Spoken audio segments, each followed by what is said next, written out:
ముహూర్తం సమస్యలు పరిష్కరించకపోతే సమ్మె గతంలో ఏ ప్రభుత్వానికి ఉద్యోగులు ఇంతగా సహకారం అందించలేదు, ఇక మా వల్ల కాదు, ఆందోళన తప్పదు. ఈ నెల 14 నుంచి ఉద్యమ శంకారం ఏపీజేఏసీ అధ్యక్షుడు బండి శ్రీనివాసరావు అన్నటువంటి వార్తను హైలైట్ చేశారు. ఏ ప్రభుత్వానికి సహకరించలేదు అనేటువంటిది ఉత్తి మాట. తెలుగుదేశం హయాంలో ఎంతగా సహకరించారో అందరికీ తెలిసినటువంటిదే. అదే సందర్భంలో అప్పుడు ఏదన్నా ఇట్లాంటి యాజిటేషన్ జరిగినాయా? నథింగ్ కదా. మరి ఆ రోజున పీఆర్సీకి సంబంధించి ఇచ్చినటువంటి పీఆర్సీ వేసిన చివరిలోనే కదా, అయినా కూడా ఓకే అనుకున్నారు కదా. ఇంటరం ఇచ్చినటువంటి 20తో సరిపుచ్చుకున్నారు కదా. జగన్ వచ్చాక 27 పెట్టాడు కదా.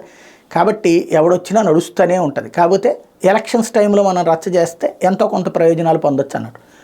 వీళ్ళకి జగన్ అస్సలు నచ్చలేదు. ఎందుకు అంటే అలా భయపెడితే భయపడిపోయి ఇచ్చేయడం చంద్రబాబు గారు గతంలో చేసేవాళ్ళు కాదు, కానీ మొన్నటిసారి చేశారు. కాబట్టి బాబు గారు ఇప్పుడు రావాలని కోరుకుంటున్నారు. అందుకు జగన్ని గద్దెదించడానికి సంబంధించినటువంటి ఎత్తుగడ. అయితే అట్ ద సేమ్ టైం వాళ్ళకి ఇవ్వాల్సినటువంటి బెనిఫిట్స్ని ఇవ్వడంలో ఖచ్చితంగా ప్రభుత్వం ఫెయిల్యూర్ ఉంది. ఎప్పటికప్పుడు రిటైర్ అయిపోయిన రోజునే డబ్బులు ఇచ్చేసి పంపిస్తే వాళ్ళ జీవితకాలం గుర్తుపెట్టుకుంటారు.